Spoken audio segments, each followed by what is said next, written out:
หมอยสูงค่ะเมื่อในเป็นวันที่10เดือนธันวาคมที่10ปี2025เป็นวันศุกร์ในตอนในข่าวใส่หมอหอมเดอ่อนเอาพี่น้องค่ะมารับถ่อมด้วยข่าวง้าวก้นหลอมเข้าเมืองตามปะตอนแหลนหลินไต้ไทยถูกเนี่ยภูมิพลพรเขาท่าทานเสียวก็ส่งปอกขึ้นเมืองไหนอ้อเฮามาถ่อมด้วยลองตั้งไล่โหยอย่ำมันค่ะเมื่อวันที่8เดือนธันวาคมที่10ปี2025ข้าวยามกลางไหน9:00นไป45นาทีนั่น ภูมิพลพรเขาเนี่ยก็ไล่เอาห่มลมจอมเหรียญลีนค่ะเนาะเปิดตาเตทัดด้วยลองเฮ็ดอ่ำจ้อมหมายมีป้าเจมลองหลอมเข้าเมืองจอมเส้นตั้งสภาวะดีวานแก่งซ้ายมุนเอิ่งตาต้อนเนี่ยค่ะเมื่อพ้องตีภูมิพลพรเขาเฮ็ดนาติปนพรเอาห่มลมอยู่นั่นก็เลยคบทบหันก้นอันลีทางเถิมตึกอ่อนกันไปเข้ามาจอมเส้นตั้งสภาวะดีวานแก่งซ้ายมุนเอิ่งตาต้อนจะเว้งแม่อ้ายเจตอนเก้งใหม่ ภูมิพลพรเขาเนี่ยก็ย้อนตุ้ยย้อนถามนั่นขณะเพราะว่าต้องถามเสียวก็เลยฮู้ว่าเจอเขาได้ลูกดีเมืองไต้มาหลอมเข้าเมืองรวยอ่ำจ้อมหมายมีในออตั้งเสียงตั้งหมดก็ได้มีอยู่11ก่อค่ะเพราะว่าฮอดถึงมาข้าวยามไหว้วัน2โมงค่ะผู้ก่อนจะเว้งแม่อ้ายไล่สั่งให้ผู้เกี่ยวข้องผู้ใหญ่ก้นโรงวาน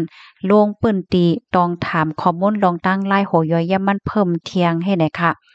ก้นอันล้อมเข้าเมืองนั่นก็ลาดว่าเจอเขาไหนลูกมาดิวันเป้งคำเสียวก็มีเยื่องอ้านเตมาเหตุการณ์ตีในจะเว้งแม่อ้ายจะดอนเกี้ยงใหม่นั่นขณะสืบนั่นภูมิพลพรในกอไล่ให้เจอเขาในปอกว่าขึ้นตีวันเป้งคำในค่ะอ้อข้อมูลในค่ะเลยปีมาตีห้องการข่าวเกี้ยงใหม่ออกไว้ในค่ะพี่น้องค่ะด้วยค่ะแคบหังลาดกว้ามในค่ะเนาะนำเนี่ยอ้าวเป็นไว้เฮ็ดจั่งไหนเนี่ยค่ะเนาะเจอเขาเนี่ยก็ไล่ถูกส่งตัวปอขึ้นวานเฮ็ดจั่งไหนค่ะอ้อมื้อเหลียวในเนาะอำบ่ได้เป็นจ้อมแลนลินจ้อมไหลเซ็มว่าเขาเนาะเพิ่นก็มีลองทัดว่าหางว่าเฮ็ดจั่งไหนแฮงไหว้พี่น้องเฮาค่ะพี่น้องค่ะมันก็ว่าเป็นก้นคือหางขนาดนั้นในค่ะเนาะเพราะว่าเฮาค่ะมาเลเพิ่นด้วยปืนตีได้ก็ตั้งปอตอนนั้นก็พี่น้องได้อยู่น้ำในค่ะเป็นแลนลินใต้ไทยว่าจั่งไหนค่ะ อ๋อค่ะในตอนนี้ก็มีหนังไหนค่ะเนาะข่าวเนี่ยก็ได้ย้อนมาอ่านตั้งหันถึงพี่น้องค่ะเที่ยงเลยค่ะมื้อนี้ได้ก็ย้อนอบจ้อมพี่น้องค่ะนำอีกหนึ่งได้ค่ะเนาะได้มาตอบคำถามอันพี่น้องๆเฮาค่ะไล่ต้องถามมาเนี่ยค่ะพี่สาวเฮาค่ะต้องถามมาว่าอันว่าไว้รับรองป้ายอยู่หลีแห่งการนั้นสังว่าแห่งการอำอยู่หลีมาไล่กว่าโรงยานั้นเขาได้ออกปันกายดยาหนึ่งปนคาห้าเนี่ยค่ะเนาะอ๋อค่ะอันนี้ก็ได้ย้อนตอบปันเนี่ยค่ะเนาะ ไว้รับรองป้ายอยู่หลีอันว่าในมันก็สิมีหลายเมี้ยวค่ะเนาะมันสิมีไว้รับรองป้ายอยู่หลีประกันสังคมค่ะประกันสังคมในซ้ำไหนมันเตเตอมีสุนไหลนำเลอสีไว้รับรองป้ายอยู่หลีโยโย่ค่ะเนาะก้อยกะว่าก้นกูก็ซ้ำมีสุนตาที่เฮ็ดไว้อันในไหลค่ะเนาะเพราะว่าเป็นก้นเหตุการณ์ในเฮิรนค่ะเนาะมันจังว่าการแม่ว่านว่ายกการอีหังแทงการได้ดีไปมีส่วนจังไรเฮ็ดไว้ในประกันสังคมเนี่ยค่ะนะก้อยกะว่าจังหือกลหลีค่ะเนาะเพราะว่า เฮาคาซื้อไว้รับห้องป้ายอยู่หลีตีโฮงหยาอันกูก็จังซื้อไหลนั่นในจึงเพราะว่าซื้อไว้ยาวค่ะเนาะเพราะว่ายุ่มหลีกินหวาน5อำนั้นก็เกิดลูก5กว่ายอดยาโตที่โฮงหยาเพราะว่าเนี่ยจึงเตเลยเสียเงิน30บาทก้อยเนี่ยค่ะอ้อค่ะในก็ตอบปัญญาค่ะเนาะ มาเที่ยงตั้งหันถึงอันหนึ่งค่ะมื้อเหลียวลองคักดอนวัดไหวก็คักดอนมันมีนำหนักค่ะเนาะหลายเจอหลายเปิงเสียเงินนำนี่เนาะอ๋อค่ะมื้อเหลียวนี่ก็จังหนังว่านั้นยอค่ะเนาะเพราะว่าเป็นแห่งการใดได้ก็มันเลยมีหลายมื้อนั้นขนาดเนาะปรับคำเบิ่งว่าไว้เหตุการณ์ว่าไว้ขว้างอยู่อันเฮาว่าวีซ่าเฮ็ดจังได๋ค่ะเนาะตาติเฮ็ดไรไว้เหตุการณ์เนี่ยซ้ำแต่เลยซื้อไว้รับรองไปอยู่หลีแต่เลยก็ทัดไปอยู่หลีในนั้นค่ะน่ะ ก้นหนึ่งก็แต่เหตุการณ์ไรได้ก็แต่เลยได้ว่าป้าอยู่ลีเจ้าเก่าได้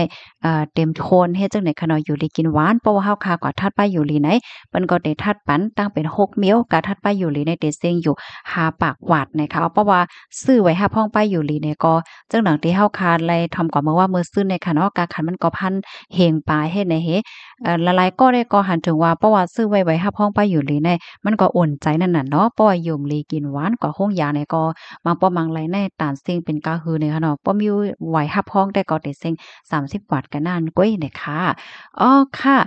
กำได้เดี๋ยวมาอ่านตั้งหันถึงเที่ยงเนี่ยค่ะอ้อสืบได้กว่าค่ะเดี๋ยวมาได้เป็นคลิปอย่าก็ได้อ่านตั้งหันถึงพี่น้องครับก่อนเนี่ยค่ะเนาะหนังเฮอไปฟังเลยหันขอความกูอันนั่นในอ้อ ย้อนว่าอันบางปอกบางไหลในมันแต่เลยว่าจังเหือขอความมันซ่อนมันซ่อนในค่ะว่ามันหันเสียงหมดในค่ะเนาะเพราะว่ามาเต็กเป็นคลิปได้ก็แต่หันตั้งหันถึงพี่น้องค่ะเสียงหมดก้อยกำจังเต็กเป็นโหใจนะคะเนาะอันนี้ก็ย้อนน้อมเลยค่ะนะอ๋อค่ะไว้ซุงค่าในก็ว่าอยู่ที่ลาวเซียวเสฮับถอนปันแห้งอยู่ค่ะอ๋อค่ะยินจมน้ำในค่ะเนาะปีคำองค์เนี่ยเนาะอ๋อค่ะมาเทียงค่ะน้องคำสาเฮาค่ะแต่มาปอมีเปิ้นมาโจเฮ็ดอันป่นอันไหนโหลเลเพียนด้วยลีลีเสจ่องเฮ็ดในลีเลอเสเปิ้นเหย้าเนี่ยค่ะใจเหย้าค่ะมื้อเหลียวในลองหยอกเลียนกันก็น้ำหนาค่ะนะอ่ามันก็นำหนาลีฟ้างได้แต่เนี่ยค่ะอ้อมาแทงค่ะพี่สาวเฮาค่ะถามว่าใส่หมอหอมอันต๊อกๆนั่นเป็นข้องจับปันค่าห้าเนี่ยเนาะต๊อกๆเฮือนสีลำเนาะอ่าเอาค่ะมื้อเหลียวข้าวใส่หมอหอมเนี่ยก็เปิดช่องเปิดข้องเฮือนสีลำยาวค่ะนะจ่องหันค่ะจ่องหันข้าวใส่หมอหอมเฮือเนี่ยค่ะเนาะก็ได้ย้อนต่อว่าเป็นของเป็นอเมริกันนะคะเนาะอ๋อค่ะเป็นของตีอเมริกันในเฮ็ดจังไหนค่ะอ๋อพี่น้องค่ะมันก็สิมีความถามค่ะเนาะเอ๊ะมื้อเหลียวเนี่ยหันใส่หมอหอมเปิดข้องเฮือนสีฟ้าอันใหม่เฮเฮียงขลาเนี่ยเนาะก็ได้แค่ย้อนตอบว่าข้องอันใหม่ในใส่หมอหอมก็เตต่างแต่เป็นลองตัวเก่ากำปั้นน้ำเนี่ยค่ะเนาะก็ได้เป็นตั้งโฮตั้งหันแล้วก็ลองอยู่ลองกินใครในลองโตทบลองออกข้าวตั้งว่าจังหวะเจ้าไหนเฮ็ดไหนค่ะได้เป็นเจ้าไหนกำนำค่ะก็เพราะว่าก็ต่างล้อกันดั้งข้องข่าวเนี่ยมันล้อเล่กันก่อเสียงมดค่ะเนาะบางเพราะเฮาก็ต่างข่าวกว่าแล้วก็บางเพราะเฮาก็มาต่างห้างเฮาเฮ็ดไหนมันล้อกันกว่าเฮ็ดจังเนี้ยก็เปิ้นนั่นแหละจังว่อนว่าบ่เฮ็ดข้องหั้งก็เหลียวมันได้ติลิโยน่ะเนาะอันต่างลองตัวเก่าลองกว่าลองหังเฮ็ดไหนได้ค่ะอ้อยิ้มจมกูก็ที่รับถอมปันเอ็นปันแห้งแล้วก็ติดตามปันแห้งหน่อยค่ะอ้อค่ะมาเที่ยงตั้งหันถึงอันหนึ่งเนาะปีเฮาค่ะปันตั้งหันถึงแล้วก็เพิ่มเทียมมาปันข้อมูลตีอันว่าญาติแลนกว่าเหตุการณ์ว่าสังว่าจังไหนเนี่ยค่ะเนาะก็เพิ่มเทียมข้อมูลปันมาว่า อ่าปีเฮาคัดแต่มาว่าจังไหนค่ะเนาะไขย้อนจอมหนังคาฮู้ไขย้อนปันตั้งหันถึงจอมหนังคาฮู้ไหนเนาะลองจับเพียนได้เพราะว่าเปิ้นปืนเผาเสหาในเป็นอันเลียนแลอันเขาห้องกันกว่าเฮ็ดแต้ๆนั่นเขาได้ให้โอ้ยก็อันเฮ็ดอยู่นั่นจอยห้องเสียวก็กับสืบปันเหย้าก็ขึ้นตกลงกันรวงเงินอำนั้นเปอร์เซ็นต์มันเหี่ยวแลเต็นเลยเฮ็ดดีเอสุด3เลิน5เลินปอพร้อมเหย้าให้ลงลายมือเฮ็ดในคะวะนี่เนาะอ๋อค่ะว่านั้นค่ะเนาะยินโจมนำคันหน้าตีเพิ่มเทียมปันข้อมูลมาหน่อยค่ะจังหนังว่านั้นยาวค่ะในอ่าในเฮาหาพี่น้องในแต่ก็ภายไหล